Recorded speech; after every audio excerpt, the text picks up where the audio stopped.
अस्सलाम वालेकुम नाज़रीन, मैं ज़ैनुल आबिदीन हूँ एक नए व्लॉग के साथ। नाज़रीन, मौलाना फजलुर रहमान साहब इंतहाई सख्त तरीन खिताब फरमा रहे थे और ऐसा खिताब कर रहे थे कि अगर इस वक्त के दौर में कोई भी सियासी पार्टी या पीटीआई तो स्पेशली अगर वो इसकी कोई थोड़ी सी भी इसके रेलिवेंट भी बात कर देती ना, तो उनके ऊपर गद्दारी के लेबल लग जाने थे और उनको गद्दार डिक्लेयर कर दिया जाना था, उनको मुल्क दुश्मन डिक्लेयर करके उनके ऊपर फिर क्रैकडाउन कर देना था। लेकिन यहाँ पे ये सिस्टम चुप इसलिए है क्योंकि आगे से एक ताकतवर है। ताकतवर का मतलब ये है कि उनके पास अपनी एक पूरी मलेशिया उन्होंने बनाई हुई है जो मौलाना फजलुर रहमान साहब को कवर भी करती है। उनके साथ वो लगातार सिक्योरिटी पे भी होते हैं और उनके पास क्या है, मदरसे के लड़कों की ताकत भी है। इस वजह से उनको तो ये हाथ तक नहीं लगाते। मौलाना फजलुर रहमान साहब क्या फरमा रहे थे ये मैं आपके सामने रखूंगा। और उसके अलावा जो अलीमा खान साहबा एक एहतजाजी तहरीक को लीड करने के लिए निकली हैं, उसके ऊपर भी काफी ज्यादा बातें हो रही है, वो मैं आपके सामने रखूंगा। अगर आप हमारे साथ नए हैं तो चैनल को सब्सक्राइब जरूर कर लें। देखिए, सबसे पहले मैं आपके पास आता हूँ मौलाना फजलुर रहमान साहब की बातें लेके। मौलाना फजलुर रहमान साहब स्पीच करते हुए ये फरमा रहे थे कि वो कहते हैं कि मैं ये जो मुख्तदरा है इनको कहना चाहता हूँ कि हर किसी के अपने अपने दायरे होते हैं। मेरा अपना दायरा है, पार्लियामेंट का अपना दायरा है, हम उस दायरे से बाहर नहीं जा सकते। लेकिन फौज का भी एक अपना दायरा है। वो सिर्फ एक आदमी का नाम नहीं ले रहे थे। पीटीआई इमरान खान तो एक आदमी का नाम लेती है ना, लेकिन मौलाना फजलुर रहमान साहब पूरी फौज का नाम ले रहे थे और कह रहे थे फौज का भी अपना एक इदारा है, वो अपने उस दायरे में रहे, वो अपने दायरे से बाहर ना निकले तो सब कुछ ठीक होगा। इस वक्त वो मजीद ये कह रहे थे कि जो एक जवान शहीद होते हैं बॉर्डरों पे, जो दहशतगर्दी की भेंट चढ़ जाते हैं, उन्होंने कहा कि ये मेरे ऊपर एहसान नहीं है आप लोगों का कि देखें जी हमारे जवान आप लोगों के लिए शहीद हो रहे हैं या आप लोग हमारी हेल्प करने के लिए बाहर निकलें, एहतजाज करें और आप में सपोर्ट करें। तो उन्होंने कहा है कि ये जो आपके जवान शहीद हो रही है मेरे ऊपर एहसान नहीं है, क्योंकि इन जवानों ने जो पेटी बांधी है, मतलब जो फौज में भर्ती हुए, तो वो सिर्फ इसी वजह से हुए हैं कि उन्होंने हमारी हिफाजत करनी है।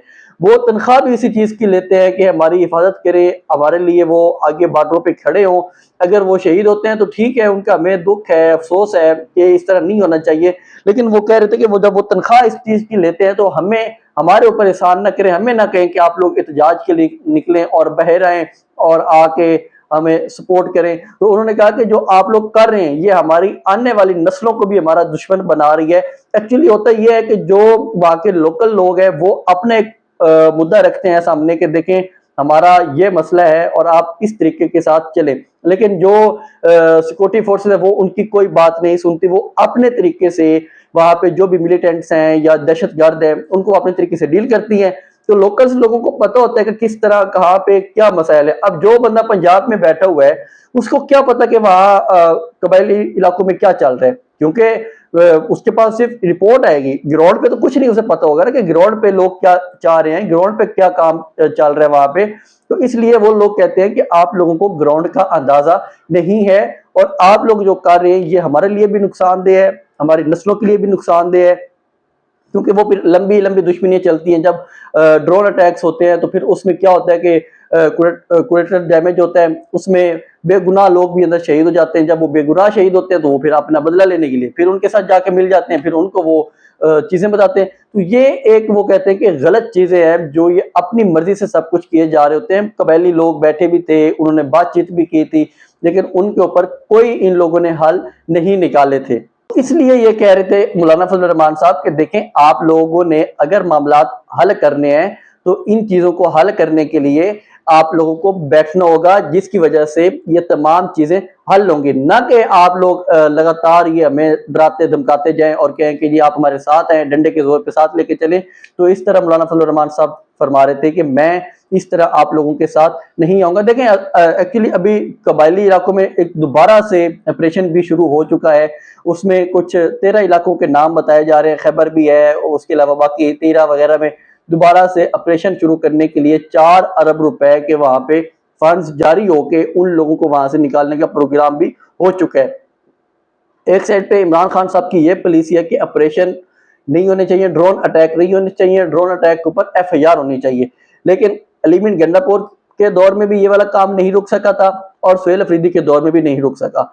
सुहेल अफरीदी के दौर में बल्कि काम उससे थोड़ा ज्यादा तेज हो गया है और ड्रोन अटैक्स भी लगातार हो रहे हैं। इमरान खान साहब के वो जो नजरिया है वो तो आप छोड़ ही देना कि ये जो पार्टी लीडरशिप है वो उस नजरिए के ऊपर चल रही है, लेकिन साथ ही वो अपने लिए भी एक गड़ा खोदती हुई जा रही है, क्योंकि जो अवाम है वो इस चीज से नफरत बढ़ती जा रही है अवाम के दिलों में कि देखें आप लोग तो हमें यहाँ पे सिक्योर करने के लिए आए हुए हैं कि ये हुकूमत आपको सिक्योर करेगी, लेकिन आप लोग हमें यहाँ से निकालने के लिए लगे हुए हैं।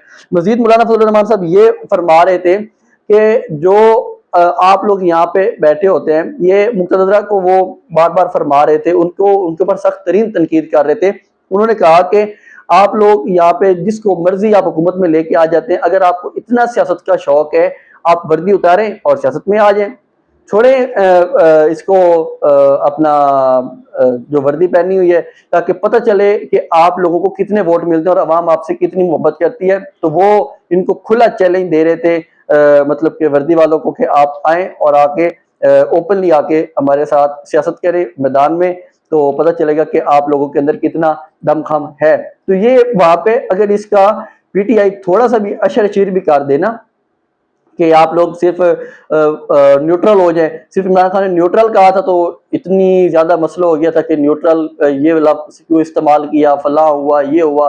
तो अब मौलाना फजल रहमान साहब को कोई जवाब नहीं देगा। और दूसरी चीज ये भी है, मौलाना फजल रहमान साहब ना एक मिल मिला के भी खेलते हैं। उन्होंने अपना वोट बैंक पूरा करने के लिए इनसे परमिशन ले रखी हुई है कि देखें यार मुझे थोड़ा सा ना ऊंचा बोलने दिया करें, थोड़े से ऊपर बोलना दिया करें, ताकि मेरा एक अवाम के अंदर ये रहे कि मैं बाकी अपोजिशन में बैठा हूँ और अपोजिशन कर रहा हूँ। लेकिन होता क्या है कि वो अंदर खाते में इनसे मिले हुए हैं। आज तक उन्होंने कोई एहतजाज तो किया नहीं। इमरान खान के दौर में थोड़े से पेट्रोल ऊपर गया था, एहतजाज करने के लिए इस्लामाबाद में पहुंचा हुआ था फजल रहमान, लेकिन अभी उनको चुप लगी हुई है कि वो बिल्कुल एहतजाज नहीं करता, बिल्कुल कहीं नहीं जाता। तरमीमें होती हैं उनमें वो बैठ के वोट कर रहा होता है। तो अभी वो फरमा रहे थे कि देखिए ये सब कुछ बहुत बुरा हो रहा है और हो भी रहा है, लेकिन ये साथ मिल मिला के हो रहा है।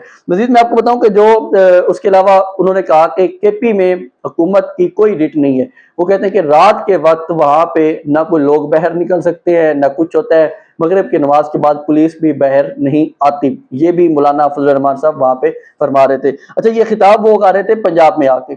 मजीद मैं आपको बताऊं कि अलीमा खान साहबा ने जो एक बेड़ा उठाया है अपने भाई की रिहाई के लिए, एक्चुअली तो ये बेड़ा उठाना चाहिए था पीटीआई की लीडरशिप को, लेकिन ये लीडरशिप तो इंतहाई है कंप्रोमाइज।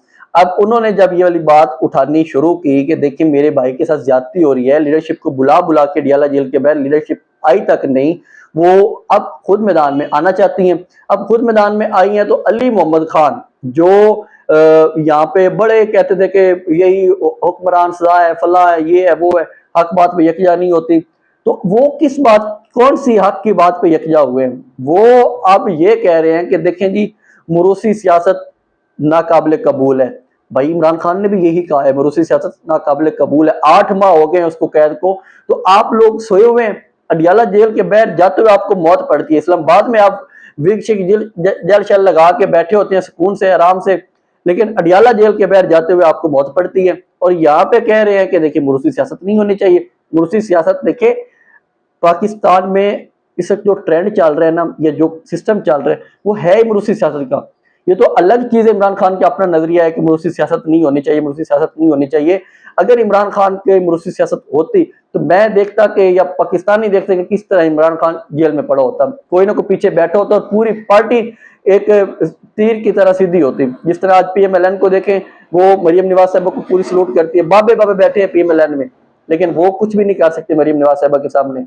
वहां पे देख ले पीपल्स पार्टी में, वहां पे फरूक एच नायक जैसा बंदा, इतना बड़ा कानूनी माइंड रखने वाला, वो खड़ा होता है बिलावल भुट्टो के पीछे। उन पार्टियों में जिनमें मुरूसियत है उनमें हमारे पाकिस्तानी जो असल में माइंड सेट है ना, ये खुला माना माइंड सेट है। ये माइंड सेट खत्म करना होगा तो फिर आगे आप लोग मतलब के आजाद आना हो सकेंगे। अली मोहम्मद खान की तरह नहीं होंगे कि वो मिली भगत करके मुझे इधर भी जेल में डाल, इधर भी, आप सारी चीजें लोगों के सामने आ रही हैं। तो उनके ऊपर काफी ज्यादा तनकीद हो रही थी कि अली मोहम्मद खान को ऐसी बात नहीं कहनी चाहिए। और कुछ लोग ये भी कह रहे थे कि हो सकता है वो सुहेल अफरीदी के भाई की वजह से इतराज कर रहे हो, लेकिन उन्होंने जूम आईनी एक ट्वीट किया जिसकी ज्यादातर जरूरत नहीं थी, क्योंकि उस वक्त अलीमा खान साहबा अपने एक प्रोटेस्ट लीड कर रही थी, तो उन्होंने उस वक्त बात की और अवाम की सारी तनकीद उनके ऊपर हो रही है। तो ये हमारे पास अपडेट्स थी, मजीद अपडेट्स हम आपके साथ नेक्स्ट ब्लॉग में शेयर करेंगे। अल्लाह हाफिज़।